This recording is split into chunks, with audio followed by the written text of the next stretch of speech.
tema de la libertad de expresión tiene vigencia y actualidad especialmente resonantes en países como Venezuela. Y la demostración de la preocupación y de la ocupación que existe por el tema está en la cantidad y la calidad de unos actores que no solamente se dedican a protestar por el derecho al cumplimiento de las necesidades de la gente en cuanto a la información, en cuanto al bien de la información como elemento para saber hacia dónde va el país, sino también para darle a la gente conciencia de que sin libertad de expresión, sin satisfacerse el derecho a la información, muy posiblemente el país pierde la noción y la conciencia de hacia dónde marchamos. Y precisamente en esta tarde tenemos con nosotros a Anabel Navarro, representante de la ONG Sin Mordaza, un grupo conformado por jóvenes y cuya tarea precisamente es el rescate y el mantenimiento, quizás de lo poco que queda de la libertad de expresión y del derecho a la información de los venezolanos. Muy buenas tardes, Anabel, bienvenidos. Buenas tardes, gracias a por EUN este TV. espacio. Sí, estoy estrenándome aquí, espero que me inviten más. Cuéntanos, ¿cómo nació Sin Mordaza?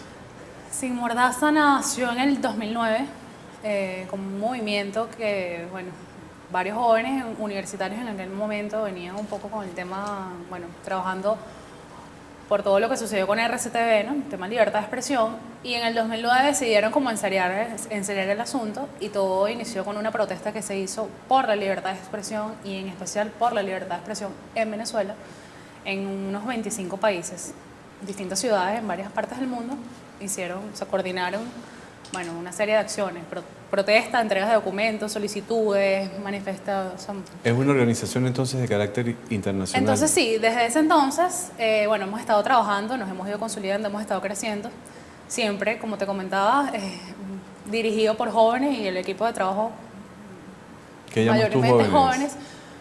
Bueno, yo soy joven. No, chicos universitarios, estudiantes y... Estudiantes de comunicación social. Estudiantes de comunicación social, pero también derecho y otras áreas que, bueno, se han vinculado porque al final es un problema de todos, ¿no? Claro.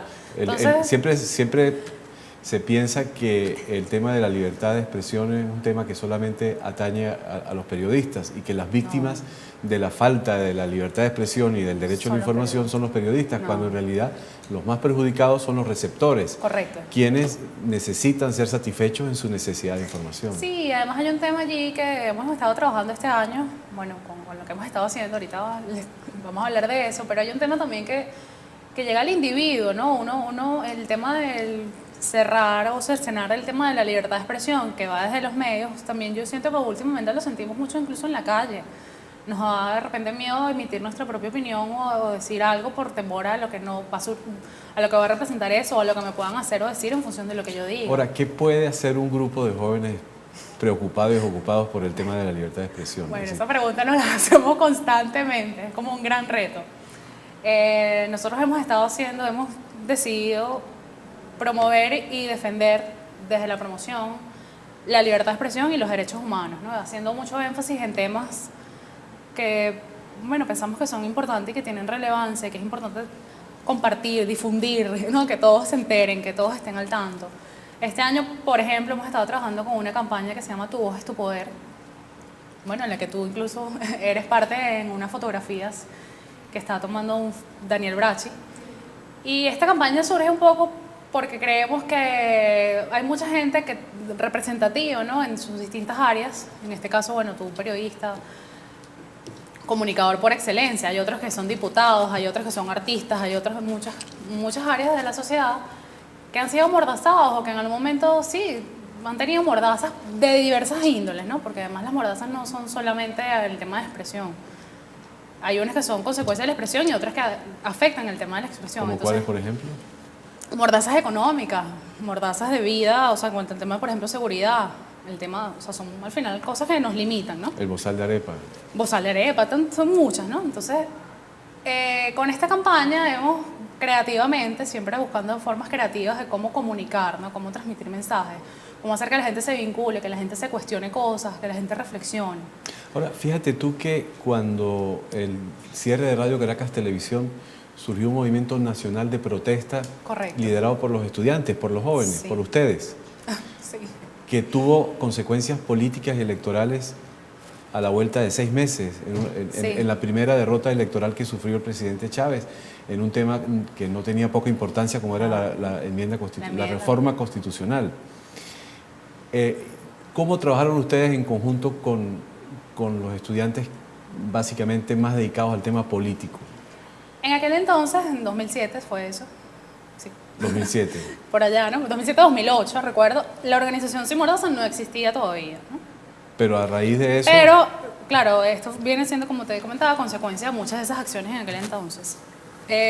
Muchos de los fundadores de la organización, en ese momento yo no fui fundadora de la organización, me involucré como a los poquitos meses y desde ese entonces hasta hoy. Pero los que estaban como liderando lo que fue la formación de la organización sí venían siendo protagonistas de muchos escenarios, incluso yo siempre digo, yo estuve vinculada. ¿Pero ustedes se ligaron al movimiento estudiantil, actuaron coordinadamente con ellos? ¿O fue... No, muchos de los que estaban en el movimiento estudiantil fueron los que crearon esto. Entonces, por eso fue como una evolución, un seguir, ok, ya pasó esto, han pasado tantas cosas, tuvimos este éxito, hemos tenido otros no tan exitosos, bueno, creemos esta plataforma formal, ¿no? O sea, como que démosle forma a algo que podamos mantener y es lo que hemos estado haciendo, Ahora, bueno, hasta hoy. Sin embargo, por ejemplo, después cerraron 34 emisoras de radio. Sí, ahí también tuvimos una activación bien importante. Recuerdo que una de las más icónicas fue CNB, pues acá en Caracas, y ahí estuvimos haciendo una serie de actividades, moviendo gente, como digo yo, bueno, tanto a nivel nacional como internacional, o sea, entregando solicitudes, recurriendo a las acciones que están a nuestra disposición, ¿no? En organismos internacionales, uniendo otras organizaciones que trabajan con el mismo tema, en pro de ver qué se puede hacer, difundiendo, y ahí, en ese entonces iniciamos un trabajo de formación incluso, que es un área de nuestra organización, que no es tan pública, que no es tan evidente, pero que siempre se hace. Ahora, fíjate, después el gobierno intentó otras formas de sofocar la libertad de expresión, es decir, ya no se acudió a la medida brutal, si se quiere, del cierre o de la suspensión de las concesiones, sino que se acudió a mecanismos un tanto más sofisticados, como la adquisición de medios a través de personajes supuestamente independientes. ¿Cómo ejemplificas tú el caso de Globovisión en relación con Radio Caracas y por qué ese escándalo que se armó cuando cerraron Radio Caracas no ha sido el mismo que con la situación que vive Globovisión, cuando los resultados parecieran ser muy parecidos?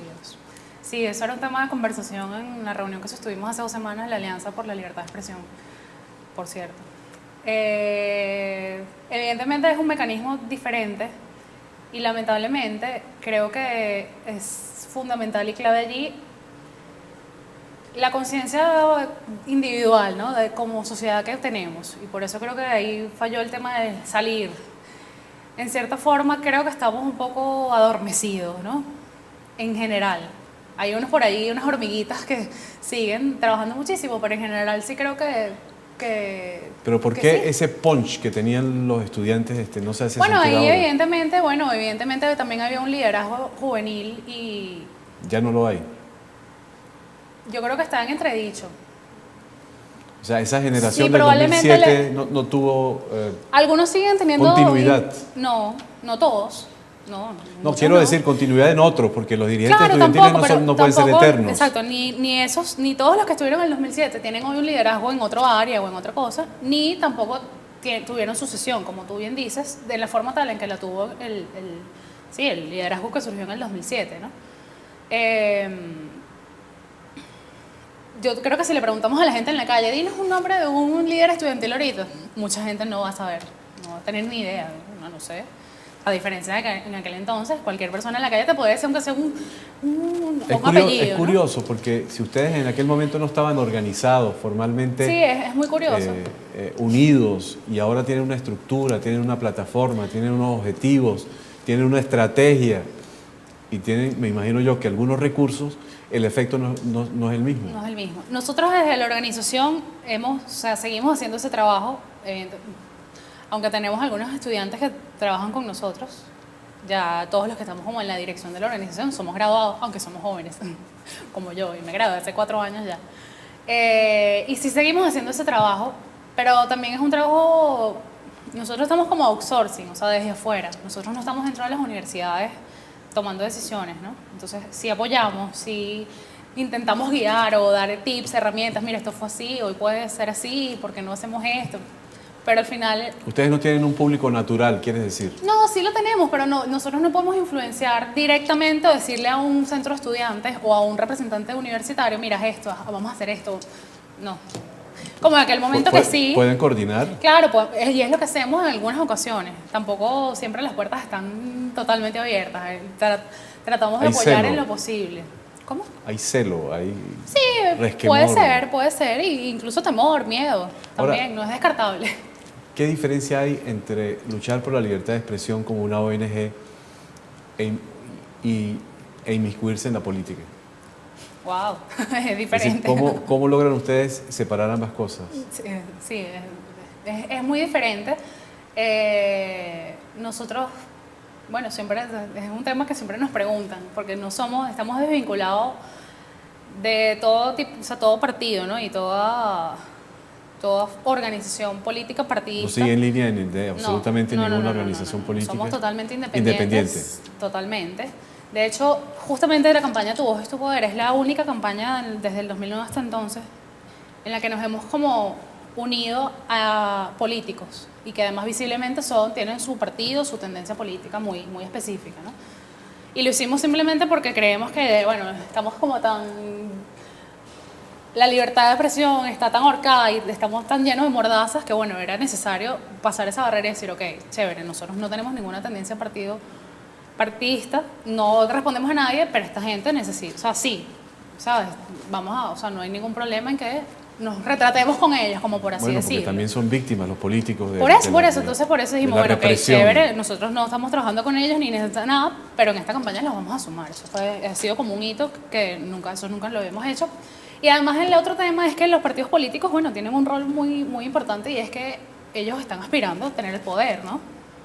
O varios de sus integrantes, o quieren... Por supuesto, ese es el objetivo de todo partido político. Por eso, nosotros no, para nada, o sea, eso no, o sea, ella es creo que es la mayor distinción en cuanto a definición. Pero ¿no creen ustedes que la única manera de lograr la libertad de expresión en Venezuela es cambiar políticamente, es decir, salir de este gobierno? ¿O tú crees que con este gobierno se puede reconquistar evidentemente, porque, bueno, tendrían que cambiar todo su estrategia, por así decirlo, pero evidentemente la libertad de expresión y los derechos humanos, los que los cercenan y los que los limitan son los gobiernos. Cuéntame, ya para finalizar. ¿En serio? ¿Se acabó el tiempo? Se está acabando. Ay, Dios mío. Pero tenemos chance para hablar de los planes que ustedes tienen ya para el futuro inmediato y para el futuro no tan inmediato. Sí, bueno, como te comentaba, nosotros nos hemos encaminado en hacer resaltar temas que nos parecen que son importantes y que tienen que estar en la gente, ¿no? Entonces hemos estado trabajando como te decía, con la campaña Tu Voz es tu Poder, que busca promover y empoderar un poco a la gente en exprésate, no te automordaces, autonomía de pensamiento, dale. En el marco de esta campaña Paragua vamos a tener un evento, creo que es primera vez, hoy lo hicimos público y es el primer anuncio en medio que hacemos al respecto. Así que tienen la primicia. Vamos a tener un evento el próximo 29 de septiembre en la avenida Francisco de Miranda, a la altura de Parque Cristal. El evento se llama Tu Voz es tu Poder.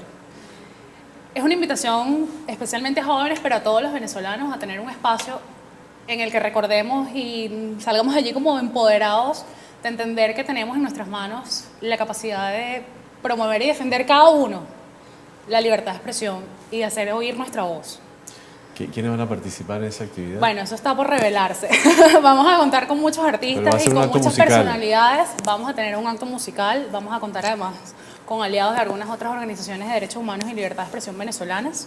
A partir de la semana que viene estaremos soltando en nuestras redes sociales, por ejemplo, quienes van a estar acompañándonos en el tema musical. Pero lo fundamental es eso, es que es un espacio, nosotros lo estamos llamando internamente como que un día por la libertad de expresión en Venezuela. creemos que es necesario y es importante hacer eso. El año pasado hicimos un evento, fue por el tema del voto, porque creemos que la expresión también, una manifestación de la expresión es el voto. Pero este año el tema de la libertad de expresión... El voto no puede estar amarrado, el voto no puede estar amordazado, el voto tiene que ser libre. Libre y sin mordaza. Entonces este año estamos haciendo eso, entonces eso es un proyecto que, bueno, evidentemente nos está ocupando muchísimo acá y en el que estamos sumando mucha gente. Como te comentaba, también en paralelo llevamos adelante proyectos de formación. Ahorita próximamente vamos a tener un encuentro con unos jóvenes de varios estados del país que van luego a replicar talleres y actividades de libertad de expresión, no violencia y derechos humanos en sus comunidades y universidades. Anabel, muchísimas gracias. Muchísimas gracias por habernos acompañado. No, gracias a ustedes. Ha sido un placer tenerte por aquí. Gracias. Bueno, y nosotros nos vamos a despedir hasta mañana cuando estaremos nuevamente con ustedes en EUTV. Hasta mañana.